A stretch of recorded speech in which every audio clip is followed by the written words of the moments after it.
माथि छानबिन गर्न गठित समितिको म्याद 7 दिन थप। अर्थ मन्त्रालयका करिब 1 दर्जन अधिकारीसँगको बयान सकियो। शर्मासँग करिब 3 घण्टा बयान लियो।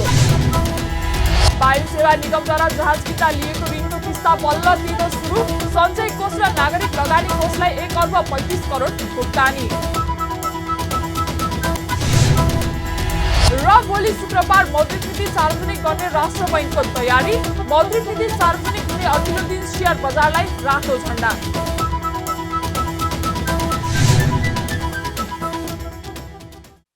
हामी छौं पल पल तपाईसँग, हिमाल पहाड तराईसँग, साथ छ हाम्रो बढ्ने कदमलाई। सलाम छ ती पोरखे हातहरूलाई, जिन्दगी सजाइदिन्छौँ हामी, हर सासको साथी बन्छौँ हामी। सुरक्षा अनि समृद्धि प्राण छ हाम्रो, हर आफू पनि बचौं, अरूलाई पनि बचाऊ। आजै नेपाल लाइफमा जीवन बिमा गरौँ। हामी हौ नेपाल लाइफ। नेपाल लाइफ, किनकि जीवन अमूल्य छ। नमस्कार, कारोबार समाचारमा स्वागत छ। अब समाचार विस्तारमा। चालू आर्थिक वर्षको बजेट निर्माणका क्रममा अनधिकृत व्यक्तिलाई अर्थ मन्त्रालयमा प्रवेश गराई करको दर हेरफेर गरेको विषयमा छानबिन गर्न गठित संसदीय विशेष छानबिन समितिको म्याद 1 साता थप भएको छ। बिहिबार छानबिन समितिलाई दिएको 10 दिनको म्याद सकिएसँगै प्रतिनिधि सभाको बैठकमा सभामुख अग्निप्रसाद सापकोटाले 7 दिन म्याद थप गर्नुभएको हो। यसअघि समितिले बिहिबारै छानबिनका काम बाँकी नै रहेकाले आवश्यक समय थप्नका लागि प्रस्ताव पेश गरेको थियो। सोही अनुसार बैठकमा सभामुख सापकोटाले म्याद थपसँग सम्बन्धी राखेको प्रस्ताव पारित भएको हो। अब हामी निष्कर्षमै पुगेकै छैनौँ, छलफल जारी छ, तथ्याङ्कहरू सङ्कलनको क्रममै जारी छन्। अहिले मैले भन्यो भने त्यो हतार हुन्छ, त्यो पनि हेरौँ। अब अहिले हामी निष्कर्षमा नपुगौँ, कसरी हप्ताउँदै जम्मा 10 दिन भयो, हप्तामा दिन लाग्छ। तपाईँ प्रश्न सोधाइ नै मिलेन। आज 10औं दिन हो, प्रश्न सोद्धाखेरि अथवा म्यासेज राम्रो जाँदैन। हप्तामा दिन भनेर भनिदिएपछि त कामै नगरी बसे जस्तो होइन। हामीले काम अब जे तरिकाले काम गरिरहेछौँ त्यो हामी एउटा निष्कर्षमा पुगौँ भन्ने हाम्रो अपेक्षा छ। अब आज हाम्रो म्याद सकियो, म्याद थपिएपछिको बैठकले निर्णय गर्छ। बजेट निर्माणको क्रममा अनधिकृत व्यक्ति बोलाएर करको दर हेरफेरको आरोप लागेपछि सभामुख सापकोटाले असार 22 गते 11 सदस्यीय संसदीय विशेष छानबिन समिति गठन गर्नुभएको थियो। त्यसै दिन शर्माले अर्थमन्त्रीबाट राजीनामा दिनुभएको थियो। यसै अवधिमा समितिले बजेट निर्माणमा संलग्न अर्थ मन्त्रालयका सचिव द्वय मधुकुमार मरासिनी र कृष्णहरि पुष्कर, राजस्व व्यवस्थापन महाशाखा प्रमुख भूपाल बराल, बजेट तथा कार्यक्रम महाशाखा प्रमुख चक्रबहादुर बुढा सहित अर्थ मन्त्रालयका करिब 1 दर्जन अधिकारीसँग बयान लिइसकेको छ भने उक्त समाचार सार्वजनिक गर्ने पत्रकारहरूसँग पनि बयान लिएको छ। समितिले अर्थ मन्त्रालय परिसरमा रहेका 12वटा सीसीटीभी क्यामेराले खिच्ने भिडियो भण्डारण गर्ने हार्ड ड्राइभ निकालेर प्रहरीको डिजिटल फोरेन्सिक प्रयोगशालालाई बुधबार बुझाएको छ। यस्तै समितिले बिहिबार अर्थात् आज पूर्व अर्थमन्त्री शर्मासँग पनि करिब 3 घण्टा बयान लिएको छ। सो क्रममा पूर्व अर्थमन्त्री शर्माले अनधिकृत व्यक्ति संलग्न नरहेको दोहोर्याउँदै स्थापित मूल्य, मान्यता, विधि पद्धतिका आधारमा नै बजेट निर्माण गरिएको बयान दिनुभयो। संघीय संसद सचिवालयमा बयानपछि बाहिरिने क्रममा शर्माले पत्रकारसँग संक्षिप्त कुराकानी गर्दै आफूले समितिले सोधेका सबै प्रश्नको जवाफ दिएको र यसको निचोड समितिले नै गर्ने बताउनुभयो। मैले आफ्नो उहाँहरूले सोधेका प्रश्नको जवाफ दिएको छु, बाँकी कुरा उहाँहरूले भन्नुहुन्छ। तत्कालीन अर्थमन्त्री शर्मालाई 2079-80 को बजेट बनाउने क्रममा अनधिकृत व्यक्तिलाई मध्यरातमा अर्थ मन्त्रालय बोलाएर करका दर हेरफेर गरेको आरोप लागेको छ। राष्ट्रिय ध्वजावाहक नेपाल वायु सेवा निगमले सञ्चय कोष र नागरिक लगानी कोषलाई 1 अर्ब 35 करोड रुपैयाँ भुक्तानी गरेको छ। निगमले कर्मचारी सञ्चय कोष र नागरिक लगानी कोषलाई तिर्नुपर्ने ऋण दायित्वको किस्ता बापतको 1 अर्ब 35 करोड रुपैयाँ भुक्तानी गरेको हो। कर्मचारी सञ्चय कोष र नागरिक लगानी कोषबाट जहाज खरिदका निम्ति ऋण लिएकोमा कर्मचारी सञ्चय कोषको हकमा न्यारोबडी जहाज खरिद बापतको 45 करोड र व्हाइट बडी जहाज खरिद बापतको 45 करोड रुपैयाँ गरी जम्मा 90 करोड किस्ता बापतको रकम भुक्तानी गरेको छ। त्यसैगरी नागरिक लगानी कोषको हकमा पनि व्हाइट बडी जहाज खरिद गर्दाको ऋण दायित्वको किस्ता बापतको 45 करोड रुपैयाँ भुक्तानी गरेको छ। पछिल्लो समय विश्वव्यापी कोरोना महामारीका कारण विश्व उड्डयन बजार नै धराशायी हुँदै गर्दा निगमको आम्दानीमा पनि नकारात्मक असर परेको थियो।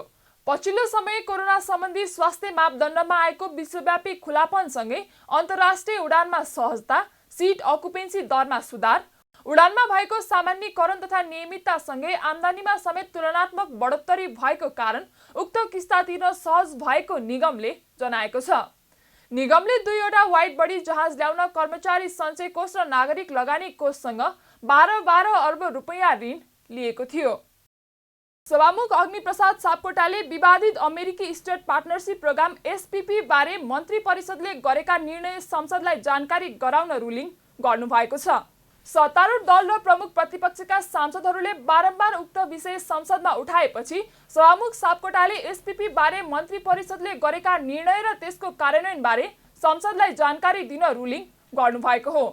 बैठकमा उहाँले यस विषयमा आफ्नो ध्यानाकर्षण भएको भन्दै संसदलाई जानकारी गराउन सरकारलाई निर्देशन दिनुभयो। माननीय सदस्यहरूले उठाउनु भएको एसपीपी का सम्बन्धमा मेरो ध्यानाकर्षण भएको छ।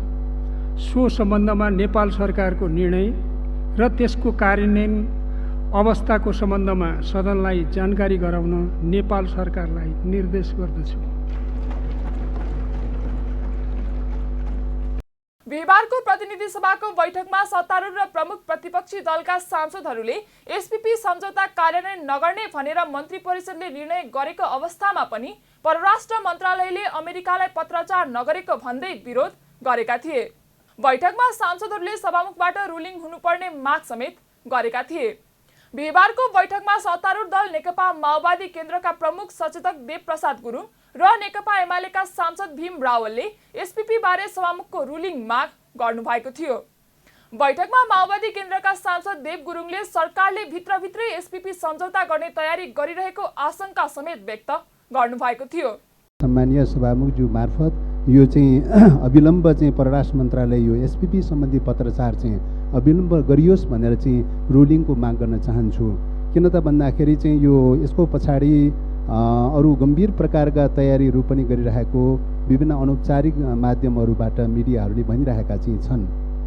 एसपीपी सम्झौता नहुने भन्ने कुरा भइसकेपछि अरू विकल्प नामहरूबाट कन्टेन्ट त्यही राखेर चाहिँ सैन्य सम्झौताको कन्टेन्ट राखेर अरू विभिन्न नामहरूबाट पनि वर्कआउट गरिरहेको बुझिन्छ। म्युचुअल डिफेन्स ट्रिटी नामबाट पनि त्यो प्रयास चलिरहेको छ।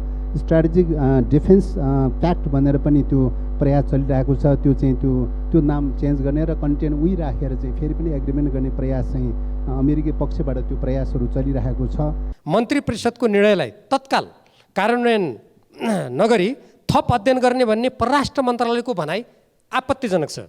मन्त्री परिषदको निर्णय कार्यान्वयन नगरी त्यसको अध्ययन गरेर मात्र अमेरिकालाई पत्राचार गर्ने भन्ने परराष्ट्र मन्त्रालयको भनाइले सो मन्त्रालयलाई मन्त्री परिषदको निर्णयबाट होइन अरू कसैको चाहना अनुरूप चलाउनु खोजिएको त छैन भन्ने आशंका उत्पन्न हुँदैन र? संसदीय समितिको निर्देशन र मन्त्री परिषदको निर्णय नमान्ने छुट परराष्ट्र मन्त्रालयलाई कहाँबाट प्राप्त हुन्छ? कतै प्रधानमन्त्री शेरबहादुर देउवाले माथि उल्लेखित व्यापक दबावलाई छल्नको लागि मन्त्री परिषदबाट निर्णय गरे चाहिँ गरी परराष्ट्र मन्त्रालयलाई पत्र नपठाउनु भनी साउती त गर्नुभएको छैन भन्ने आशंका सरकारले निर्णय गरेको 33 दिनसम्म पनि अमेरिकालाई पत्र नपठाएबाट उत्पन्न हुँदैन र? यस्तो विलम्ब हुनुको पछाडि कतै कसैको दबाव र हस्तक्षेप त भइरहेको छैन भन्ने प्रश्न उठ्नु पनि स्वाभाविक हो। बुधबारको बैठकमा एमालेका सांसद रावलले एसपीपीमा सहभागी नहुने निर्णय गरेको भए पनि त्यस सम्बन्धी पत्र नपठाइएको भन्दै रोस्टममै उभिएर विरोध जनाउनु भएको थियो।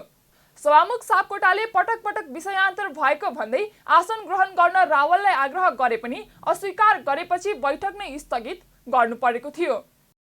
सत्तारूढ घटक नेकपा एकीकृत समाजवादीका सांसद एवं पूर्व प्रधानमन्त्री झलनाथ खनालले मुलुकको राष्ट्रियतामाथि विभिन्न खतरा मडारी रहेको दाबी गर्नुभएको छ। बिहिबार प्रतिनिधि सभाको बैठकमा बोल्दै सांसद खनालले यस्तो दाबी गर्नुभएको हो।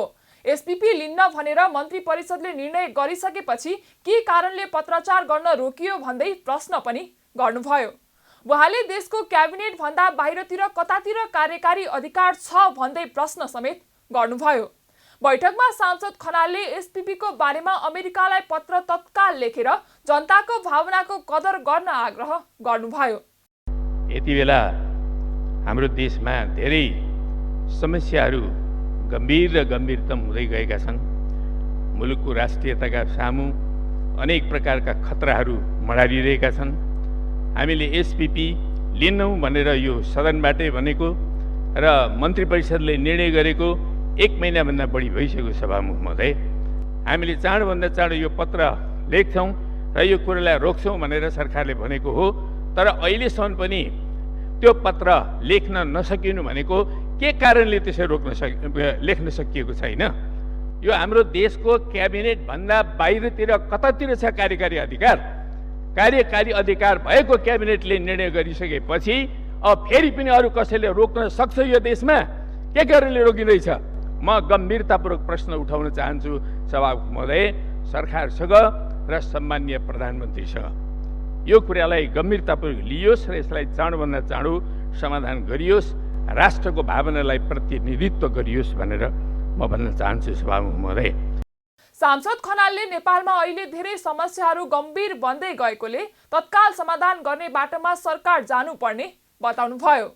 उहाँले सरकार कमिसनखोरी अर्थतन्त्र विकास गर्न लागिरहेको आरोप पनि लगाउनुभयो। सांसद खनालले चिया उत्पादनको विषयलाई व्यवस्था गरेको भन्दै सरकार कमिसनखोरी अर्थतन्त्र विकासमा लागेको आरोप लगाउनु भएको हो। नेपाल राष्ट्र बैंक चालु आर्थिक वर्षको मौद्रिक नीति सार्वजनिक गर्ने अन्तिम तयारीमा जुटेसँगै शेयर बजार राताम्य भएको छ।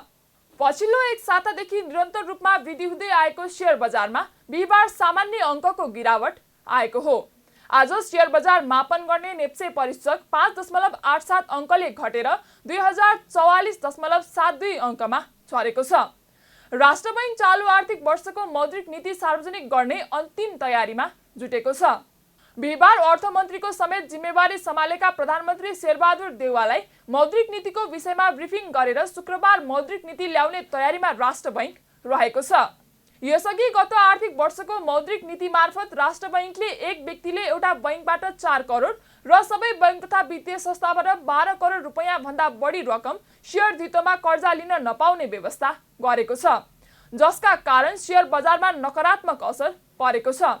यसका साथै बैंकिङ प्रणालीमा कायम तरलता सङ्कट, महँगिएको बैंक ब्याज दर र विस्तारकारी मौद्रिक नीतिका लागि प्रतिकूल अर्थतन्त्रका कारण पनि लगानीकर्ताहरू ढुक्क भएर लगानी गर्न सकेका छैनन्। मौद्रिक नीति आउने सातामा पनि शेयर बजार सुस्त गतिमा मात्रै वृद्धि भएको छ।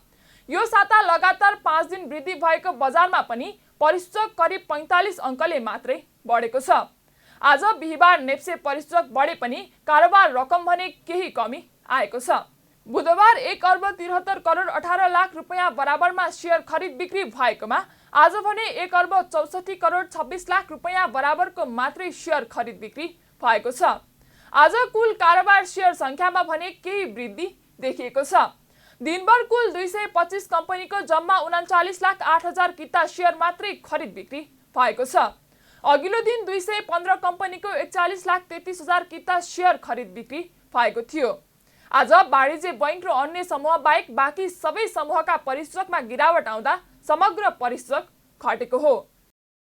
अबदेखि ललितपुर महानगरपालिकाले विद्युतीय सवारी साधन मात्रै खरिद गर्ने घोषणा गरेको छ। बिहिबार ललितपुर महानगरपालिकाको नगर प्रहरी क्विक रेस्पोन्स टिमले सञ्चालनमा ल्याएको 5 वटा विद्युतीय स्कुटरको उद्घाटन गर्न आयोजित कार्यक्रममा ललितपुर महानगरपालिकाका प्रमुख चिरीबाबु महर्जनले यस्तो घोषणा गर्नुभएको हो। उहाँले आगामी दिनमा महानगरपालिकामा पेट्रोल, डिजेल र मट्टीतेलले चल्ने सवारी साधन नहुने भन्दै विद्युतीय सवारी साधन मात्रै खरिद गर्ने घोषणा गर्नुभयो। उहाँले क्विक रेस्पोन्स टिमले सञ्चालनमा ल्याएका विद्युतीय स्कुटर महानगरभित्र तत्काल केही समस्या पर्दा तत्काल पुग्न सक्ने उद्देश्यका साथ खरिद गरिएको बताउनुभयो। नगर प्रमुख महर्जनले महानगरपालिकाभित्र सीसीटीभी जडानका साथै अत्याधुनिक दमकल खरिद गर्ने तयारी भइरहेको पनि जानकारी दिनुभयो। क्विक रेस्पोन्स टिमको परिकल्पना गरेर हामीले अहिले 5वटा मोटर बाइकको व्यवस्थापन गरेका छौँ र यो मोटर बाइकको व्यवस्थापन यसकारण हामीले गर्नु पर्यो कि अघि भने जस्तै कुनै पनि ठाउँमा केही पर्दाखेरि हाम्रो 11:31 मा कल आउन साथ यो हाम्रो चाहिँ यो क्विक रेस्पोन्स टिम चाहिँ तत्त क्षेत्रमा चाहिँ पुगिहाल्ने हाम्रो चाहिँ उद्देश्य रहिआएको छ। तसर्थ यो कामको आज चाहिँ सुरुवात हुन गयो। अब यति मात्र पनि होइन, यो वर्ष हामीले महानगरपालिका अन्तर्गत डिजास्टर रिस्क रिडक्सन अन्तर्गत हामीले एउटै छानामुनि बस्ने गरिकन अहिलेको अत्याधुनिक दमकलहरू पनि हामी खरिद गर्दैछौँ। त्यसको निमित्त पनि हाम्रो बजेट पारित भइसकेको छ। अब हामी खरिद प्रक्रियामा चाहिँ अगाडि बढ्छौँ। ललितपुर महानगरपालिकाका प्रमुख महर्जनले पार्किङ रेखदेख, ट्राफिक जाम, मापदण्ड विपरीत राखिएको अनधिकृत विज्ञापन तथा होर्डिङ बोर्ड हटाउन र कारबाही गर्न स्कुटर सहित टोली परिचालन हुने पनि बताउनुभयो। श्रम, रोजगार तथा सामाजिक सुरक्षा मन्त्री शेरबहादुर कुँवरले विदेशमा मृत्यु भएका वा अलपत्र परेका नेपाली नागरिकलाई स्वदेश फिर्ता गर्न कठिनाई भइरहेको बताउनु भएको छ। बिहिबार गैर आवासीय नेपाली सङ्घले आयोजना गरेको वैदेशिक रोजगार, सामाजिक सुरक्षा लगानी तथा वैदेशिक मुद्रा निक्षेप कार्यशालामा बोल्दै मन्त्री कुँवरले यस्तो बताउनु भएको हो। उहाँले अहिले अरबमा मृत्यु भएका नेपाली श्रमिकको शव ल्याउन नसक्नु ठूलो चुनौतीको विषय बनेको बताउनुभयो। मन्त्री कुँवरले विदेशमा अलपत्र परेका नेपाली नागरिकलाई नेपाल ल्याउने कुरामा समेत सरकारलाई चुनौती रहेको बताउनुभयो। मन्त्री कुँवरले विदेशमा मृत्यु भएका वा अलपत्र परेका नेपाली नागरिकलाई देशभित्र ल्याउनको लागि एनआरएन दुवैको दायित्व भएको पनि बताउनुभयो। अब अहिले हामीलाई एउटा हेडेकको विषय भनेको अब अरबतिर केही लासहरू छन् जो इलिगल बाटोबाट गएका थिए। हाम्रै दाजुभाइहरू उनको लास आफ्नो देशमा हामीले दफन गर्न सकेका छैनौँ, दाह संस्कार गर्न सकेका छैनौँ। त्यो हाम्रो लागि चुनौतीको विषय पनि हो। यो चुनौतीलाई सामना गर्ने कुरामा र त्यहाँ कोमामा भएका दाजुभाइहरू छन् केहीजनाहरू, उहाँहरूलाई पनि देशभित्र ल्याउने कुरामा हाम्रो साझा दायित्व के हुन्छ, एनआरएनको तर्फबाट सरकारको तर्फबाट गर्ने कुरामा समन्वयात्मक ढङ्गले अगाडि बढाउने कुरामा पनि हामीले ध्यान दिनुपर्ने अहिले आवश्यक छ। म एनआरएनका साथीहरूलाई, पदाधिकारीज्यूहरूलाई आग्रह गर्न चाहन्छु, अवश्य पनि यहाँहरूको त्यसमा योगदान रहनेछ भन्ने कुरा मलाई विश्वास छ। मन्त्री कुँवरले नेपाली श्रमिकले विदेशमा कमाएको रकम बैंकिङ प्रणाली मार्फत सुरक्षित गर्न सके एकमुष्ट रेमिट्यान्स नेपाल आउने विश्वास समेत व्यक्त गर्नुभयो। उहाँले मलेसिया र साउदी अरबमा धेरै नेपाली श्रमिक रहेकाले त्यहाँ नेपाली बैंकको शाखा खोल्ने विषयमा नेपाली कानुन र विदेशको ऐन विषयमा छलफल गर्न आवश्यक रहेको बताउनुभयो। मन्त्री कुँवरले बैंक शाखा खोल्न मिल्ने अवस्था भए नेपाली बैंकहरूसँग समन्वय गर्न सरकार तयार रहेको बताउनुभयो। उहाँले विदेशबाट आउने रेमिट्यान्स, हुन्डी तथा अन्य चोर बाटोबाट आउने गरेकाले यस्तो कार्य नियन्त्रणका लागि सरकारले काम अगाडि बढाउने पनि बताउनुभयो।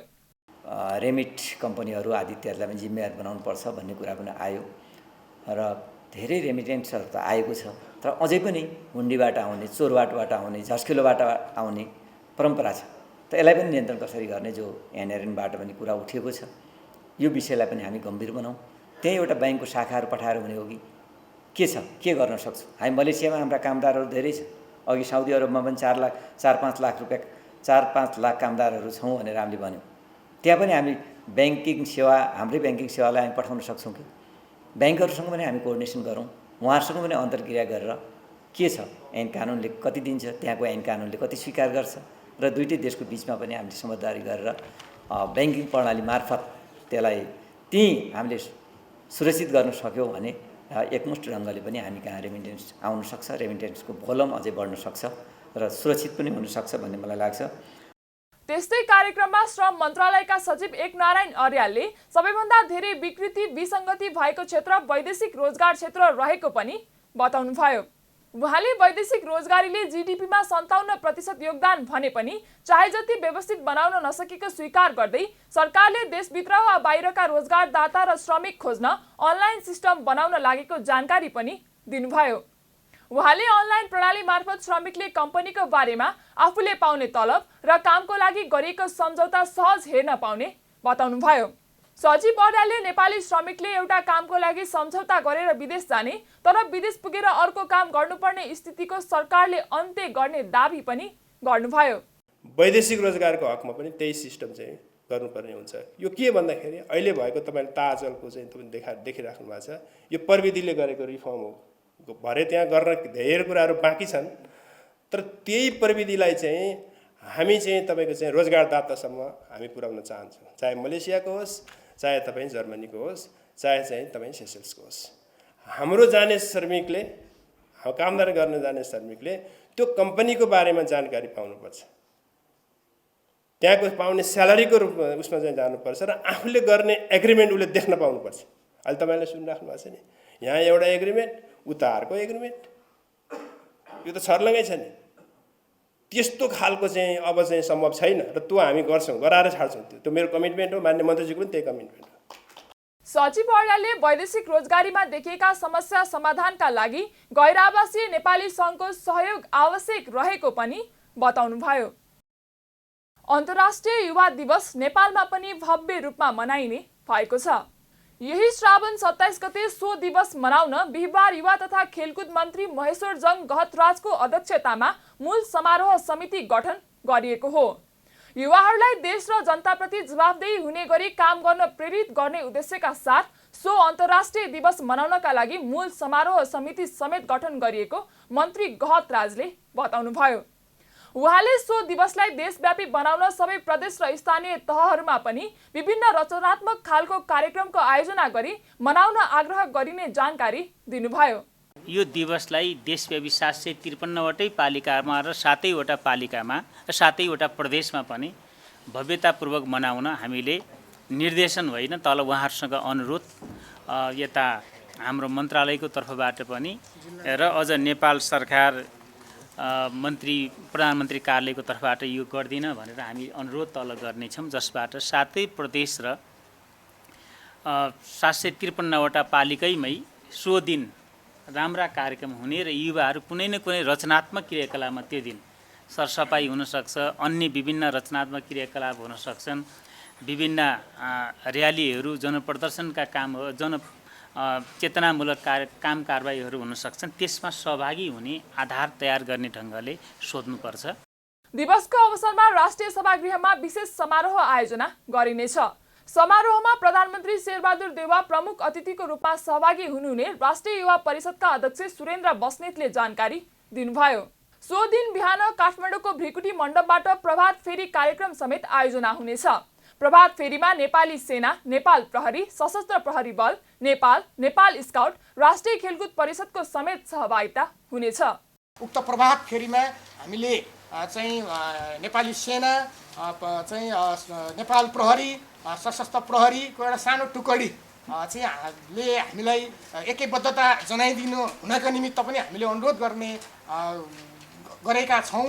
नेपाल स्काउट, अरू राष्ट्रिय खेलकुद परिषद लगायत हाम्रो परिषद सम्बद्ध सबै सञ्जालहरू, हाम्रो बोर्ड लगायतका सबै हामी परिचालित हुने नै छौँ र त्यो चाहिँ साउनको 27 गते बिहान भ्रिकुटी मण्डपमा जम्मा भएर पुतली सडक हुँदै एक राउन्ड चाहिँ रत्न पार्कतिरबाट चाहिँ बागबजार हुँदै रत्न पार्क पुगेर विद्युत प्राधिकरणमा आएर राष्ट्रिय सभा गृहमा हाम्रो कार्यक्रम भएको हुँदा त्यहाँ आइपुगेर हामीले त्यो प्रभात फेरीलाई सम्पन्न गर्नेछौँ र प्रकृति हेरेर, सन्दर्भ हेरेर, आवश्यकता हेरेर चाहिँ विभिन्न खालका इभेन्टहरूमा सरोकारित र सम्बन्धित पक्षहरू बसेर कार्यक्रमलाई क्रमशः हामीले सम्पादन गर्दै लानेछौँ।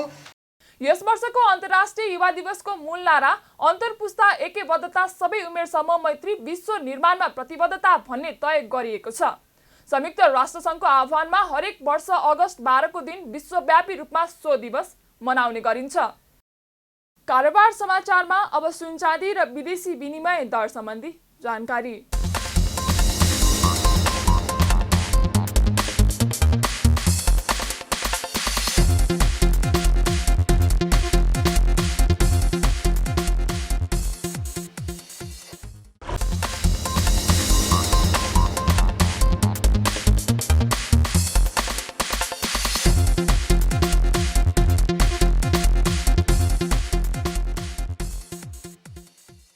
बिदा हुनुअघि अहिलेसम्मका प्रमुख समाचार पुनः एकपटक।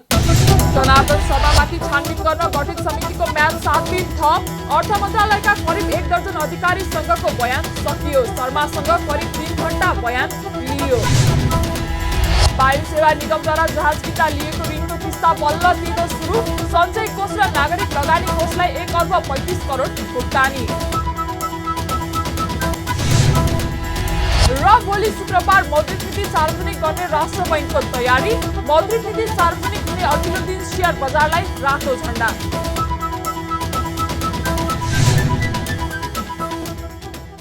कारोबार समाचार सकियो। हामीलाई बिदा दिनुहोस्। नमस्ते।